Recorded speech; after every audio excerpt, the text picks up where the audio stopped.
In this video, I want to show you how to add payment method for your Apple ID on your iPhone device.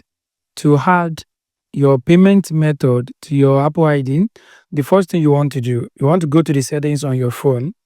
So let's go to settings. As you can see, this is the settings. So from here, I want you to tap on your Apple ID. That is, I want you to tap on your name. So tap on your name. So once you tap on your name, it will take you to this page. So on this page, I want you to tap on payment and shipping. Tap on payment and shipping. So once you tap on payment and shipping, it's going to load up for you. Let's wait for that to load up. So guys, it has successfully loaded up. So from here, what you want to do here, you check the middle here, we have add payment method.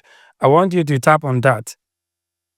So once you tap on add payment method, it's going to take you to this page where you can edit, put in your credit card. Do you want to use a credit card or your debit card? You want to select that. You want to put in your credit card or debit card number, and you just want to follow the on-screen instructions, and the payment method is going to be added successfully. So guys, this is how you can actually add any payment method to your Apple ID on your iPhone device.